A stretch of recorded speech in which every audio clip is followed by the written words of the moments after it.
A very warm welcome, my dear students, to another session of percentage. तो previous 2 sessions को अगर तुमने अब तक चेकआउट नहीं किया है तो उनको भी ज़रूर से देख लेना और पहले देखोगे तो ज़्यादा बेनिफिशियल है. Okay, agenda of the day. इस सेशन का एजेंडा क्या है, क्या करेंगे हम इस सेशन में? So in this session will be taking topic of percentage change. Percentage को समझ लिया है, बट परसेंटेज चेंज को देखेंगे कि percentage change versus absolute value change. Absolute value change तो पता है सबको, बट परसेंटेज चेंज कैसे कैलकुलेट करेंगे हम किसी भी क्वांटिटीज के बीच में.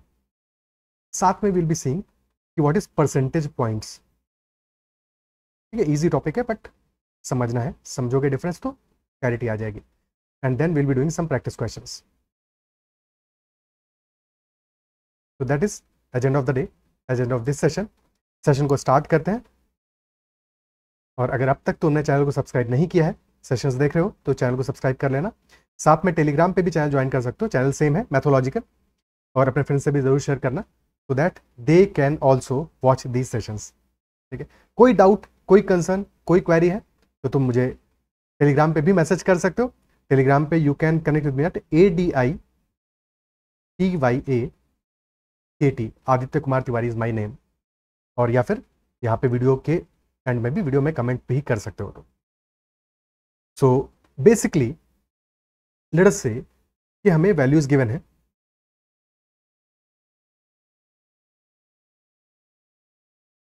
ट्वेंटी इज अ वैल्यू और फिर हमने एक नया वैल्यू लिखा 30. दो नंबर्स है हमारे, नंबर ए है 20, नंबर बी है 30. ठीक है, तो एब्सोल्यूट वैल्यूज में डिफरेंस कितना है? डिफरेंस आ रहा है 10 का. 20 और 30 में डिफरेंस आ रहा है 10 का. बट अगर इंस्टेड हम देखें परसेंटेज चेंज, देखें कि B definitely B is greater than A से बड़ा है. बट कितना बड़ा है? ठीक है, कितना ज्यादा बड़ा है तो वो कंपैरिजन से पता चलेगा. कंपैरिजन से पता चलेगा. तो percentage is one such quantity of comparison जिससे कि हम ये आइडेंटिफाई कर सकते हैं कि बी ए से कितना बड़ा होगा. बेसिकली क्या है, बी इज नथिंग बट 20 + 10. तो 20 वैल्यू तो ए के बराबर है, बट ये जो 10 एक्स्ट्रा है यही तो B is greater by 10, isn't it so? B is more by 10 than A. तो जब भी हमें परसेंटेज चेंज की बात करनी होगी, in any case of percentage change is absolute value का जो चेंज हो रहा है और विद साइन. अगर इंक्रीज हो रहा है तो पॉजिटिव साइन होगा, डिक्रीज हो रहा है तो निगेटिव साइन होगा. तो percentage change will be absolute value change divided by original quantity. Basically जिस क्वांटिटी से हमें कंपेयर कराना है, बेस वैल्यू. ठीक है, बेस वैल्यू. तो if you have to compare B with respect to A, तो ए हमारा बेस वैल्यू पे आएगा. B with respect to A तो बेस वैल्यू हमारा फिर ए होगा. बट अगर हम कहें A with respect to B तो बेस वैल्यू हमारा बी हो जाएगा इन सच केस. क्या ये बात क्लियर है? तो हमें ए और बी की वैल्यूज क्या गिवन है? 20 एंड 30. और अगर बी विद रिस्पेक्ट टू ए निकालना है तो बी इज 10 मोर. तो परसेंटेज चेंज क्या आएगा? एब्सोल्यूट वैल्यू चेंज 10 का हुआ है और b को विद रिस्पेक्ट टू a निकालना है. a तो है 20 तो बेस वैल्यू आएगा 20. तो प्लस 10/20 बेसिकली विच इज या तो मल्टीप्लाई बाय 100 करोगे या फिर क्लियरली ये दिख रहा है दिस इज 1/2 यानी कि 50% का चेंज है. 50% का चेंज. और इस बात का मतलब क्या हुआ? This implies that b is 50% greater than a because with respect to a हमने निकाला है. यहीं पे अगर विद रिस्पेक्ट टू बी हम परसेंटेज चेंज निकालते, कैलकुलेट करते, तो वी नो कि बी इस बार बेस वैल्यू में आएगा तो डिवाइड बाई 30 करेंगे. और बी के रिस्पेक्ट में ए हमारा 10 लेसर है, छोटा है, तो विद साइन लिखेंगे. Absolute value change is -10. तो दिस इज -1/3 और या फिर 100 से मल्टीप्लाई करोगे तो this is a decrease of 33.33% का.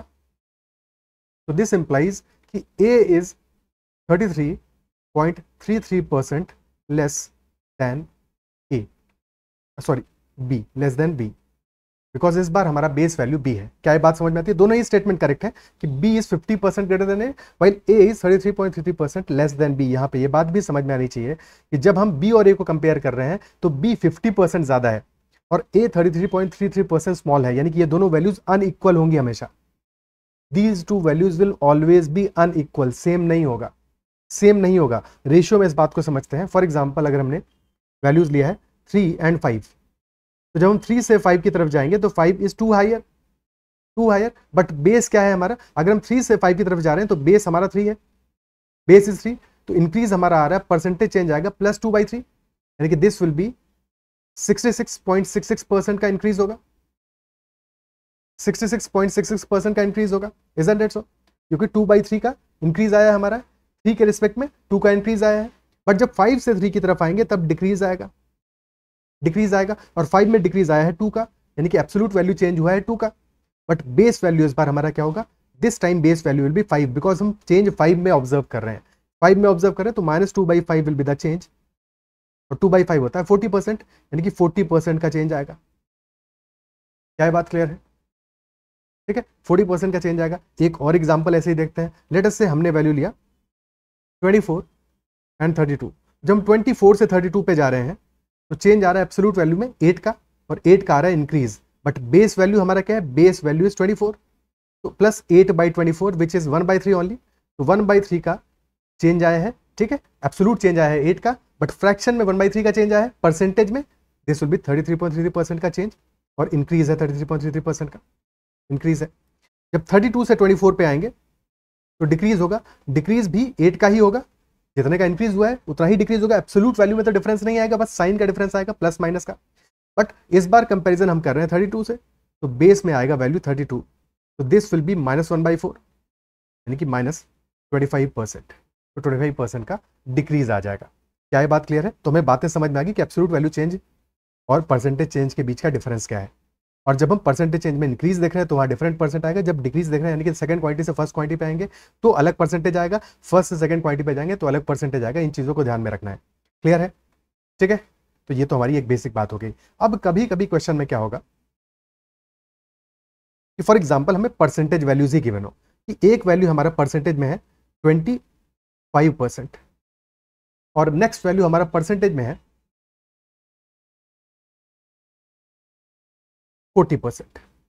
ओके, तो इस बार हमारी जो वैल्यूज है ये परसेंटेज में ही है। क्लियर? अब अगर हम एब्सोल्यूट वैल्यू चेंज देखेंगे तो since these values are in percentage, तो एब्सोल्यूट वैल्यू चेंज हमारा परसेंटेज में आएगा वैल्यू। तो एब्सोल्यूट वैल्यू चेंज कितना है, 25% से 40% पे जा रहे हैं, तो चेंज हमारा कितने का हो रहा है, 15% एब्सोल्यूट वैल्यू में, यानी कि 40% में से तुमने सब्ट्रैक्ट किया 25%, तो 15% का चेंज आया, और 15% का आया इंक्रीज। बट हमेशा ये ध्यान रखना है कि जब भी हम एब्सोल्यूट वैल्यू चेंज परसेंटेज में कहेंगे तो हम ये नहीं कहेंगे कि यहाँ पे 15% का इंक्रीज आया है, नहीं कहेंगे। ऐसे केसेस में हमें टर्म यूज करना है कि 15 परसेंटेज पॉइंट का चेंज आया है, +15 परसेंटेज पॉइंट्स। ठीक है, there is increase of 15 percentage points.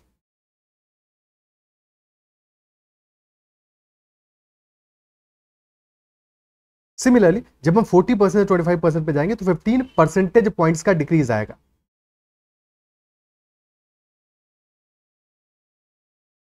तो जब भी हम एब्सोल्यूट वैल्यू चेंज देखेंगे परसेंटेज में, हमेशा हमें परसेंटेज पॉइंट्स में वो डिफरेंस लिखना होगा, that difference will always be written in percentage points. Clear है?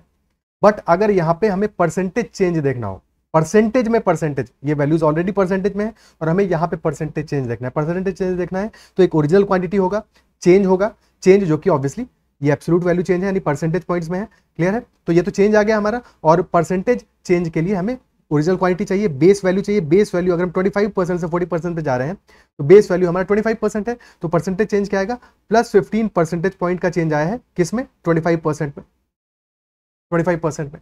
ठीक है, तो 15/25 into 100, basically this is nothing but 3/5, यानी कि 60% का चेंज आया है।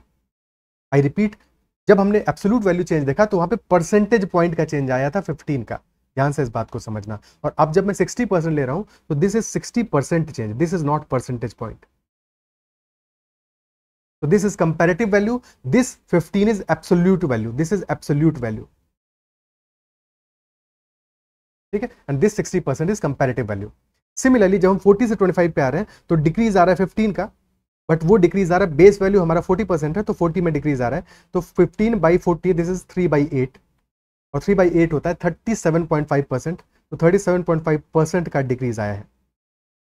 हमेशा जब भी हम एब्सोल्यूट वैल्यू में चेंज करेंगे तो टर्म यूज करेंगे परसेंटेज पॉइंट, कभी भी परसेंटेज टर्म यूज नहीं करेंगे, और जब कंपैरेटिव चेंज की बात करेंगे तो परसेंटेज यूज करेंगे।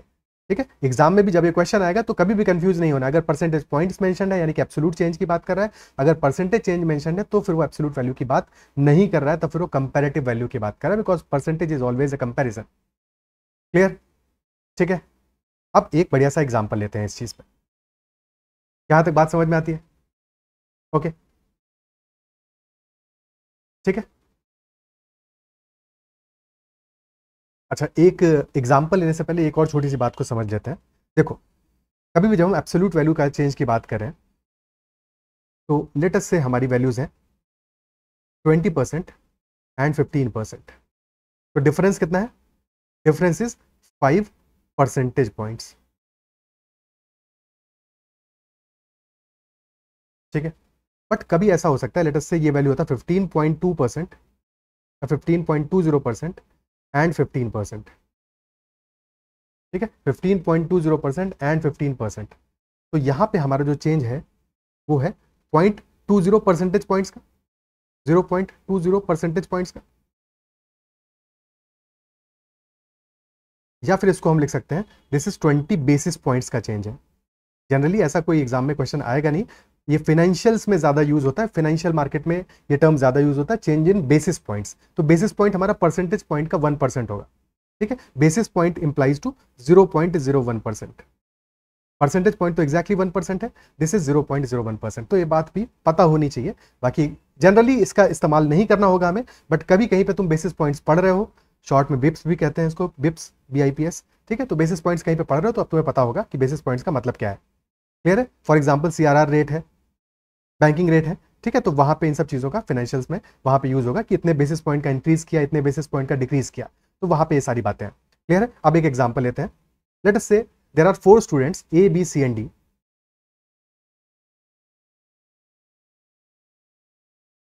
ठीक है, 4 स्टूडेंट्स हैं A B C and D।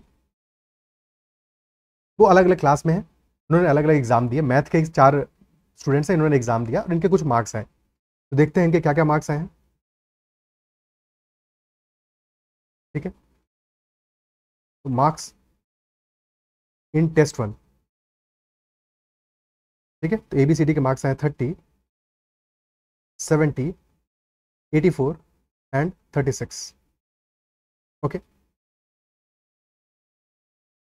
Clear है? और मैक्सिमम मार्क्स भी डिफरेंट है इनके, यानी कि जो टेस्ट हुआ है उसके मैक्सिमम मार्क्स डिफरेंट है इन चारों के लिए। तो maximum marks for test of A is 50, 100 for B, 120 for C and 40 for D। Clear? तो अगर हमारा मैक्सिमम मार्क्स 50, 100, 120 और 40 है तो परसेंटेज मार्क्स कितने होंगे? कैलकुलेट करो, चारों वैल्यूज के, चारों स्टूडेंट्स के लिए, ABCD चारों के लिए क्या परसेंटेज मार्क्स होंगे? A के परसेंटेज मार्क्स होंगे 30/50, 30/50 यानी कि 3/5। एक सेकेंड, 3/5, 30/50 यानी कि 3/5, विच इज 60%। 60% होंगे। सिमिलरली B के मार्क्स होंगे 70/100, विच इज 7/10 और 70%। और वैसे भी देख सकते हो कि जहां पे बेस वैल्यू हमारा 100 है तो स्ट्रेट अवे 70% लिख दोगे। C के मार्क्स है 84/120, 12 7 आर 84 यानी कि दिस इज ऑल्सो 7/10, यानी कि ये वैल्यू भी हमारी 70% ही आएगी। और D के मार्क्स है 36/40, विच इज 9/10, यानी कि मार्क्स आ जाएंगे 90%। क्लियर है? मार्क्स आ गया 90%। कोई दिक्कत? ओके, अब लेटेस्ट से एक और टेस्ट दिया इन्होंने, टेस्ट 2। और टेस्ट 2 के मार्क्स क्या है? लेटेस्ट से A के मार्क्स आए 36, B के आए 80.5, C के आए मार्क्स 98 और D के आए मार्क्स 32। तो टेस्ट 2 में मार्क्स आए इनके 36, 80.5, 98 एंड 32। ठीक है, तो ये इनके मार्क्स की वैल्यू आई। अब टेस्ट 2 में परसेंटेज क्या आया है? टोटल मैक्सिमम मार्क्स अभी भी सेम ही है, तो परसेंटेज मार्क्स क्या होंगे? ये परसेंटेज मार्क्स हैं टेस्ट 1 के, और अब लिखते हैं परसेंटेज मार्क्स इन टेस्ट 2।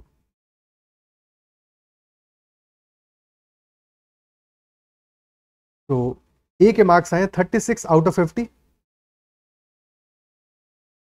तो क्या वैल्यू आ जाएगा? This will B 36 out of 50 क्या वैल्यू होगा, बिकॉज 1/50 इज 2%, तो दिस विल बी 72%, या मल्टीप्लाइड बाई 100 करो, 36 इंटू 2, 72%। बी के मार्क्स क्या है, 80.5 आउट ऑफ 100, आउट ऑफ 100 है, स्ट्रेट अवे 80.5% ही आ जाएगा। मार्क्स ऑफ सी 98 है आउट ऑफ 120, ठीक है, 98 है आउट ऑफ 120, क्या वैल्यू आएगा, ये थोड़ा सा टिपिकल है कैलकुलेट करने में, 2 से डिवाइड करोगे तो 49/60 हो जाएगा, ठीक है, 49/60 हो जाएगा। अब 49/60 को तो हमने एग्जैक्टली परसेंटेज में नहीं कन्वर्ट किया है, बट हमें क्या पता है 49 को लिख सकते हैं हम 48 + 1/60, ऐसा लिख सकते हैं क्या, बिल्कुल लिख सकते हैं। और 48/60 क्या हो जाएगा, +1/60, 48/60 क्या हो जाएगा 4/5, दिस इज 4/5 + 1/60, +1/60, ठीक है। 4/5 हमारा हो जाएगा 80%, और 1/6 होता है 16.66%, और 1/60 उसका 1/10 है, 1/10 है, यानी कि दिस विल बी 1.66%। तो 80% + 1.66%, this value will be 81.66%। Clear, ठीक है। लास्ट वैल्यू है 32 आउट ऑफ 40, विच इज 4/5, यानी कि 80%।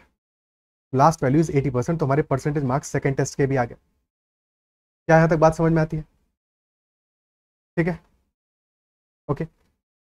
अब क्वेश्चन हमसे पूछ सकता है कि हम एब्सोल्यूट वैल्यू में चेंज बताएं मार्क्स में, और परसेंटेज में चेंज बताएं मार्क्स में, ठीक है।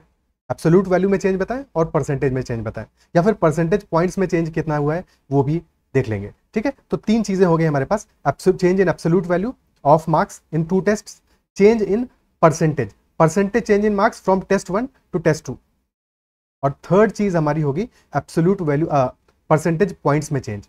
परसेंटेज पॉइंट्स का चेंज तो बहुत आसान है, सबसे पहले वही देखते हैं, उसमें तो कुछ भी नहीं करना है हमको। एब्सोल्यूट वैल्यू का चेंज भी बिल्कुल आसान है, तो वो दोनों चीजें तो हम यहीं पे देख लेंगे, ठीक है। परसेंटेज पॉइंट्स में चेंज कितना हुआ है,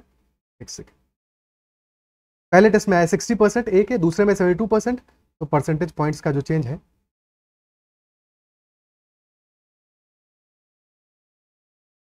दैट विल बी 12%, और 12% का इंक्रीज हुआ है। बी के लिए 70% से 80.5%, यानी कि 10.5% का परसेंटेज पॉइंट्स में इंक्रीज हुआ है, ठीक है, 10.5 परसेंटेज पॉइंट्स का इंक्रीज हुआ है, ओके। और सिमिलरली सी के लिए बात करें तो सी का चेंज आया है 70% से 81.66%, यानी कि 11.66 परसेंटेज पॉइंट का चेंज हुआ है। और डी के लिए this is a decrease, because 90% से 80% में आया है, रिड्यूस हुआ है, और 10 परसेंटेज पॉइंट्स का हमारा रिडक्शन हुआ है। क्लियर है, ओके। सिमिलरली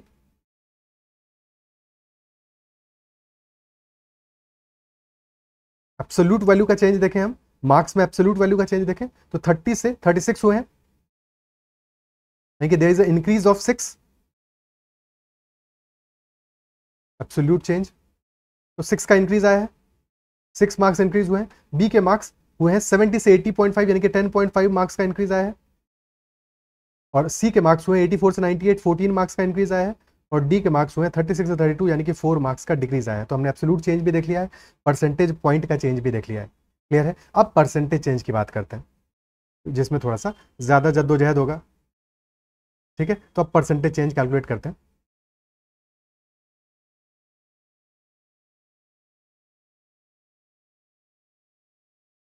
मार्क्स टेस्ट 1 में आए हैं 30, 70, 84, 36,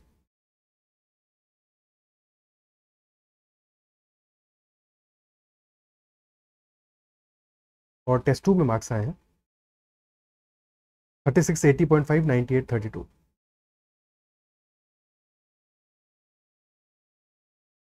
और परसेंटेज चेंज देखना है हमें कि परसेंटेज चेंज क्या हुआ है। मैक्सिमम मार्क्स की हमें जरूरत नहीं है, बिकॉज हमें कंपैरिजन टेस्ट 1 और टेस्ट 2 के मार्क्स का करना है। तो टोटल कितने मार्क्स थे, मैक्सिमम मार्क्स कितने थे, that is unimportant, that is irrelevant, ठीक है। तो उसकी हमें जरूरत एज सच नहीं है परसेंटेज चेंज के लिए।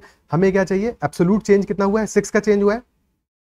बट क्योंकि टेस्ट 1 से हम टेस्ट 2 में देख रहे हैं कितना इंक्रीज आया है या कितना डिक्रीज आया है, तो बेस वैल्यू हमारा क्या होगा, base value will be 30, base value 30 होगा, तो 6/30 विच इज 1/5, यानी कि 20% का इंक्रीज आया है, बिकॉज 20% 6 मार्क्स इंक्रीज हुए थे, तो 20% marks are higher in test 2 as compare to test 1 for A, clear. Similarly for B there is a change of 10.5, तो 10.5 का चेंज है, बेस है 70, तो 10.5 डिवाइडेड बाई 70, ये पॉइंट हटा दोगे यहाँ से तो नीचे एक जीरो ऐड हो जाएगा। ठीक है, अब चाहे तो 100 से मल्टीप्लाई करके परसेंटेज निकाल लो या फिर सिंप्लीफाई कर लो इसको, तो 2 जीरो से 2 जीरो चलेगा, दिस इज 105/7, यानी कि 15% का इंक्रीज आया है। ओके, 15% का हमारा चेंज आया है, इंक्रीज आया है। 84 से 98 पे गए, 14 मार्क्स का एब्सोल्यूट चेंज है और बेस इज 84, तो 14/84 हो गया, which is 1/6 only, which is 16.66% का इंक्रीज आया है। एंड फॉर डी 36 से 32 पे गए तो -4 का डिक्रीज आया है और बेस वैल्यू हमारा 36 है, तो -4/36, दिस इज -1/9, तो -11.11%, यानी कि 11.11% का डिक्रीज आया है। क्या ये बातें समझ में आती हैं? क्लियर है? ठीक है, ओके, ये बात समझ में आनी चाहिए। अब यहाँ पे एक छोटी सी बात को और ऐड ऑन करते हैं, फिर उसके बाद प्रैक्टिस क्वेश्चंस पे चलते हैं। एक बात और समझना है, जैसे फॉर एग्जांपल हम ए के लिए परसेंटेज वैल्यूज लें, तो ए के मार्क्स टेस्ट 1 में थे 60% और टेस्ट 2 में थे 70%। ओके, टेस्ट 1 में मार्क्स थे 60% और टेस्ट 2 में मार्क्स थे 72%। तो इस बार हम एब्सोल्यूट वैल्यूज की बजाय परसेंटेज वैल्यूज को देखते हैं, परसेंटेज वैल्यूज को ऑब्जर्व करते हैं। तो परसेंटेज वैल्यूज के बीच में एब्सोल्यूट चेंज कितना है? 12 परसेंटेज पॉइंट्स का है, इंक्रीज है, और बेस वैल्यू किस पे इंक्रीज है? 60 पे, तो 12/60 यानी 1/5 का परसेंटेज चेंज है, विच इज 20%। तो अगर हम इंस्टेड ऑफ हमें मार्क्स के, अगर हमें परसेंटेज वैल्यूज भी गिवन होता तो हम उससे भी परसेंटेज चेंज निकाल सकते थे, हमें मार्क्स को पता लगाने की ऐसा जरूरत नहीं थी। ठीक है, तो अगर मैं सिर्फ और सिर्फ परसेंटेज वैल्यूज भी गिवन हो तो हम उससे भी ये चेंज पता लगा सकते हैं। क्या ये बात क्लियर है? अब बी और सी और डी के लिए तुम इन वैल्यूज को खुद से कैलकुलेट कर लेना और देख लेना कि तुम्हारा परसेंटेज चेंज सेम ही आने वाला है, बट कैलकुलेशन जरूर करना, तुम्हारा कैलकुलेशन बेटर करने के लिए चीज बोल रहा हूँ। ठीक है, तो वो तुम अपने एंड पे इस काम को आगे कंटिन्यू कर लेना। ठीक है, चलो अब क्वेश्चंस पे चलते हैं।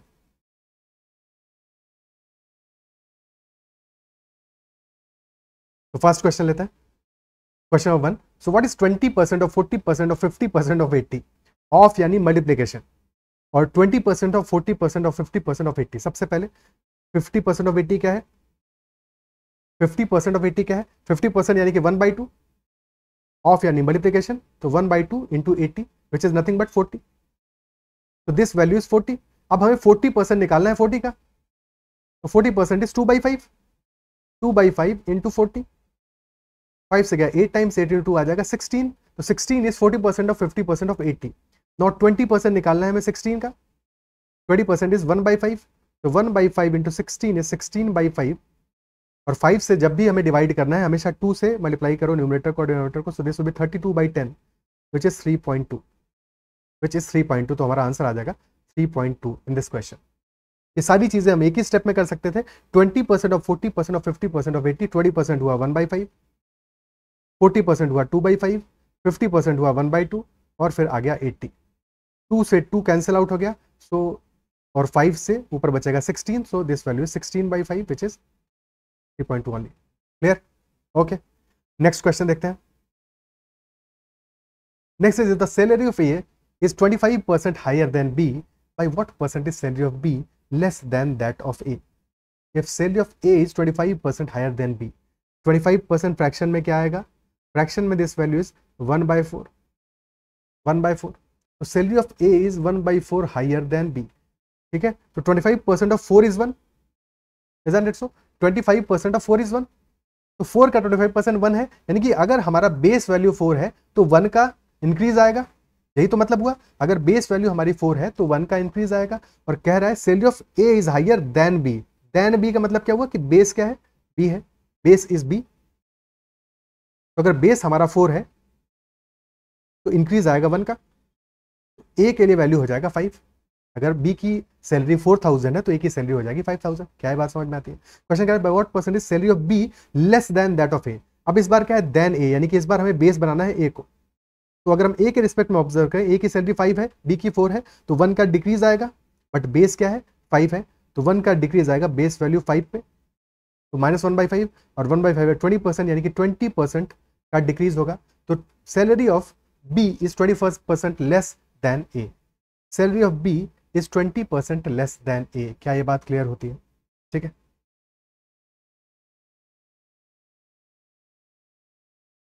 B is 20% less then A।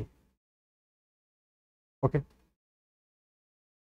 यहाँ पे एक और छोटी सी चीज ऑब्जर्व करते हैं जिसको हम एक्चुअल में अगले सेशन में प्रॉपरली उस पर कई सारे क्वेश्चंस करेंगे। देखो, जब हम A से B पे जा रहे हैं, 5 से 4 पे जा रहे हैं, 5 से 4 पे जा रहे हैं, तो 5 से 4 पे गए तो मतलब क्या हुआ, there is a decrease of 1, there is a decrease of 1 और बेस क्या है 5 पे। But when we are going from B to A, तो there is a increase of 1, but increase of 1 किस पे हो रहा है, 4 पे हो रहा है, तो बेस इज 4 प्लस 1/4। तो इंक्रीज हो रहा है जब भी हमारा, तो 4 से हम 5 पे गए तो इंक्रीज हुआ है 1/4 का, 1 का 4 पे इंक्रीज हुआ है, बट डिक्रीज किस पे हुआ है, डिक्रीज हुआ है हायर वैल्यू पे, 4 + 1 पे। This 5 is nothing but 4 + 1 only, है कि नहीं भाई। जब 5 लिखा है तो 5 की जगह पे 4 + 1 लिख दो। तो जब हम 4 से 4 + 1 पे गए हैं, ठीक है, तो there is a increase of 1, 1 का इंक्रीज हुआ है किस पे, 4 पे। बट जब हम 4 + 1 से 4 पे आएंगे तो डिक्रीज हुआ है 1 का। देखो एब्सोल्यूट वैल्यू में तो चेंज सेम ही होगा, बट परसेंटेज में फर्क इसलिए पड़ेगा बिकॉज बेस हमारा अब क्या है, 4 + 1 है, बेस 4 + 1 है, बेस है 4 + 1। क्या ये चीज देख पा रहे हो, base is 4 + 1, denominator plus numerator. और अगर यहां पे देखो, तो जब हम डिक्रीज की बात कर रहे हैं तो 4 + 1 -1, तो नई वैल्यू होगी 4 + 1 -1 यानी कि 4। क्लियर है, ठीक है। इस बात को अगले सेशन में प्रॉपर्ली समझेंगे, कई सारे क्वेश्चन प्रैक्टिस करेंगे तो तुम्हें बढ़िया से समझ में आ जाएगा। अभी आगे कुछ क्वेश्चंस को देखते हैं, समझते हैं। Next question, the ratio of salaries of A and B is 3:2 and 1/7, तो by what percentage is B is salary less then A and by what percentage A salary greater than B। तो हमें ratio given है A और B की salary का, that ratio is 3:2 and 1/7।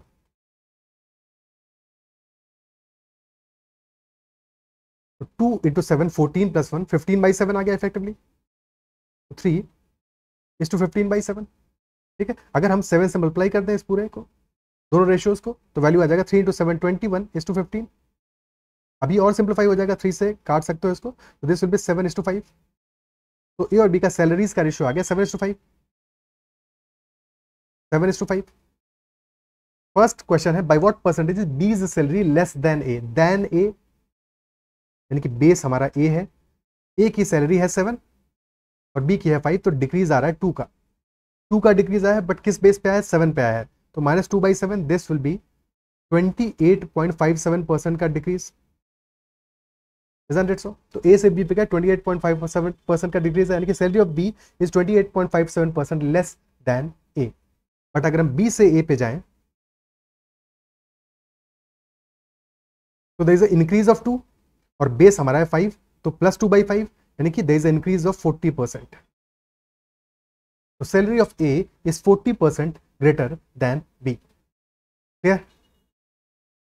Next question, when 60% of a number is subtracted from 120, the result is 90% of that number, so we have to find that number। 60% of a number is subtracted from 120, the result is 90% of that number। okay, so 120 से subtract कर रहे हैं, 120 नहीं subtract कर रहे हैं, ठीक है, subtracted from 120, 120 minus 60% of a number, और 60% क्या होता है, 60% इज 3/5, 3/5, और 90% है 9/10, 9/10 है, ठीक है। या फिर 3/5 को हम 6/10 भी लिख सकते हैं, और बेस वैल्यू सेम होगा तो ज्यादा आसान होगा। तो 120 minus 6/10 of number n, that is equal to 9/10 of number n। ठीक है, तो इस 6/10 को भी हम राइट हैंड साइड में लेके चले जाते हैं, so this will become 120 is equal to 9/10 plus 6/10, यानी कि 15/10 ऑफ n इज 120। 15 से जाएगा 8 टाइम्स, n आ जाएगा 8 × 10, तो number is equal to 8080। Our answer will be 80। Clear? Okay, next question, when wheat is produced in a country, the wheat production in a country increased from 2 million tons in 2010 to 2.5 million tons in 2015. In 2020, the wheat production further increased to 3 million tons.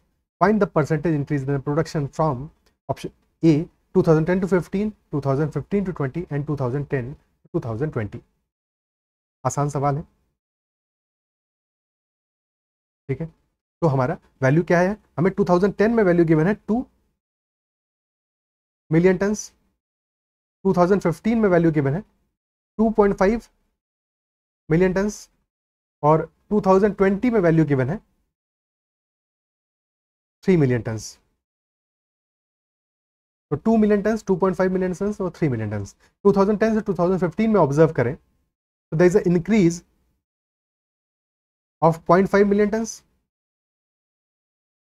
और base value हमारा क्या है, क्योंकि 2010 से 2015 में जा रहा है तो बेस इज 2010, तो divided by 2 plus 0.5 by 2, this is plus, अगर डेसिमल हटा दोगे 5/20 यानी कि प्लस 1/4, तो चेंज ऑफ इंक्रीज ऑफ 25%, 25% का इंक्रीज आया है 2010 से 2015 में, क्लियर। और सिमिलरली 2015 से हम 20 में जाएंगे तो again there is increase of 0.5, increase तो 0.5 का ही है, बट इस बार बेस वैल्यू हमारा क्या है, बेस इज 2.5, तो डिवाइडेड बाई 2.5, डेसिमल हटाओगे तो दिस इज 5/25 यानी कि 1/5, तो 1/5 इज 20%, तो 20% का इंक्रीज आया है फ्रॉम 2015 टू 2020। नेक्स्ट क्वेश्चन है 2010 से 2020 में क्या चेंज आया है। सो 2 मिलियन से 3 मिलियन हो गया है,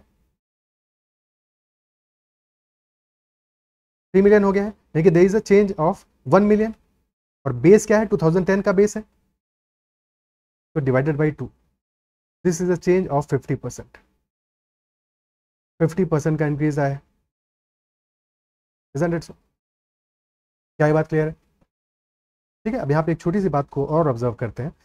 तुम 2010 से 15 तक देखो, हमारा 25% का इंक्रीज आया है, फिर 2015 से 2020 तक 20% का इंक्रीज आया है, और ओवरऑल दोनों मिला के तुम्हारा 50% का इंक्रीज आया है। तो बेसिकली अगर हम किसी क्वांटिटी में पहले 25% का इंक्रीज करें and then we increase the quantity by 20%, net change जो इफेक्टिव चेंज हमारा आ रहा है that is 50% increase, isn't it so? क्या बात समझ में आती है? Net change is 50%, net change हमारा आ रहा है 50% का, क्लियर है? ओके, ठीक है, इसको आगे के सेशंस में एक्सटेंड करेंगे इन बातों को। नेक्स्ट क्वेश्चन देखते हैं। वीट प्रोडक्शन, सेम इंफॉर्मेशन है, क्वेश्चन चेंज हुआ है। If wheat production is estimated to increase by 25% from 2020 to 2025, then find the estimated percentage increase from 2010 to 2025। क्या चेंज आ रहा है हमारा?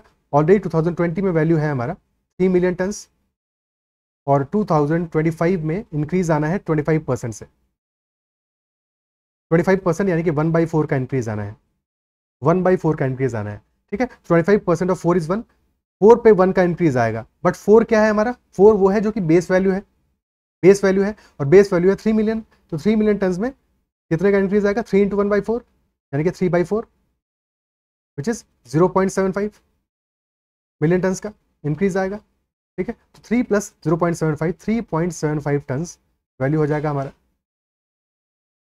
3.75 टन्स का हमारा वैल्यू हो जाएगा। 3 मिलियन टन से 3.75 हो गया।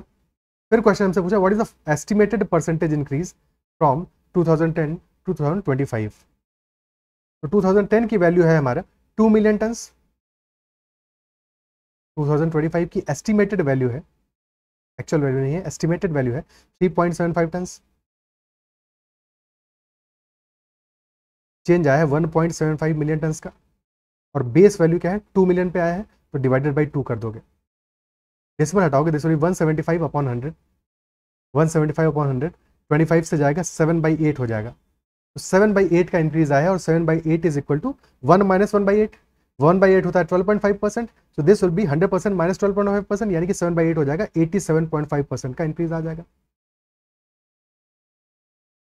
There is a increase of 87.5% from 2010 2025।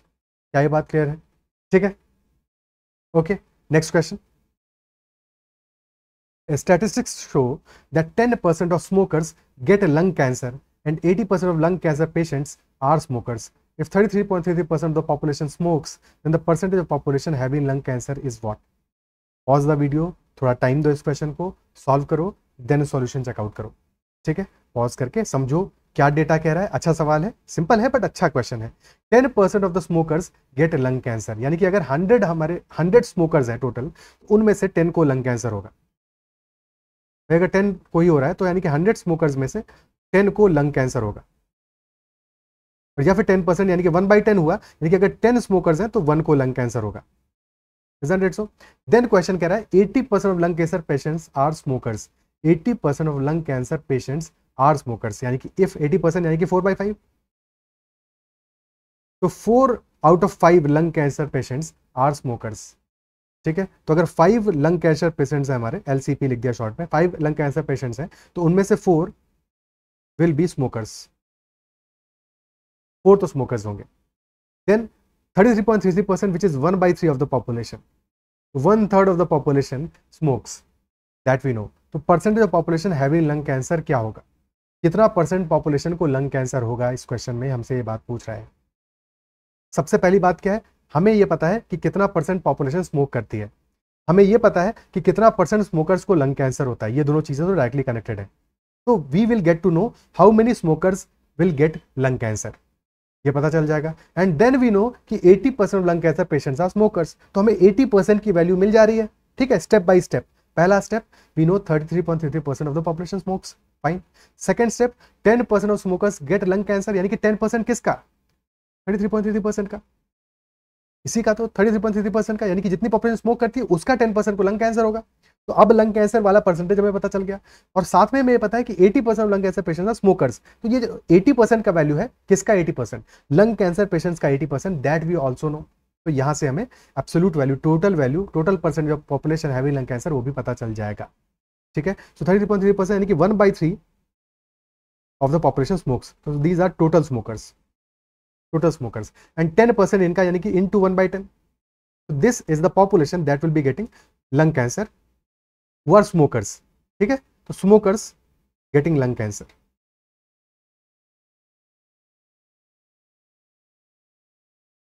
Then question कह रहा है 80% यानी कि 4/5 of lung cancer patients are smokers. तो this is equal to 4/5 of lung cancer patients. This is 4/5 of lung cancer patients. तो या फिर हम x मान लेते तो यहाँ पे x लिख देते हैं. ठीक है, बट लंग कैंसर पेशेंट्स क्या आ जाएगा, 4 और 5 को लेफ्ट हैंड साइड में लेके चले जाओ. तो this will B 1/30 into 5/4. These much will be lung cancer patients. 5 से 6 टाइम्स गया, दिस इज 1/24. और परसेंटेज में हमें इसको चेंज करना है, 1/24 ऑफ द पॉपुलेशन है ये. This is 1/24 of the population. 1/24 of the population is lung cancer patient, they have lung cancer. Clear है? ओके, तो लंग कैंसर है, कितना वैल्यू आएगा, 1/12 हमको पता है इज 8.33%. तो ये जस्ट उसका हाफ है.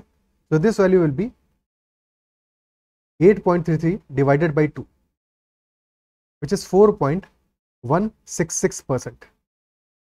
तो total 4.166% of the population is having lung cancer. क्या ये बात समझ पा रहे हो? क्लियर हो रहा है? ठीक है, 1/3 पॉपुलेशन को पॉपुलेशन स्मोक करती है. उस स्मोकर्स का 1/10 10% यानी कि 1/30 पॉपुलेशन हमारा लंग कैंसर है और स्मोकर है. Smokers who have lung cancer, that is 1/30 और 3.33%. ठीक है, 3.33% of the population have lung cancer and they are also smokers. Question पूछा टोटल कितने लंग कैंसर पेशेंट्स होंगे, तो टोटल पेशेंट्स का 80% हमें पता है. तो टोटल निकालने के लिए 5/4 कर देंगे. तो 5/4 कर दिया हमने लंग कैंसर पेशेंट्स जो कि स्मोकर्स हैं उसकी वैल्यू को. तो हमारा रिजल्ट आ गया 1/24. और 1/24 क्या होगा, 1/12 का हाफ होगा, यानी कि 8.50% का हाफ होगा. 8.50% divide by 2, that will B 4.166%. क्या ये बात अप्रिशिएट कर पा रहे हो, समझ में आई बात? ये क्या ये क्वेश्चन क्लियर हुआ? ठीक है, क्लियर है?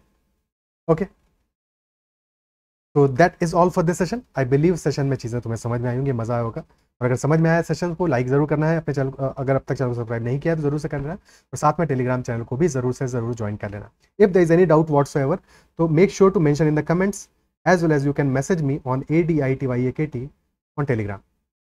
My name is Aditya Kumar Tiwari and this is the third session of percentage. That's all for the session. Bye bye. Take care.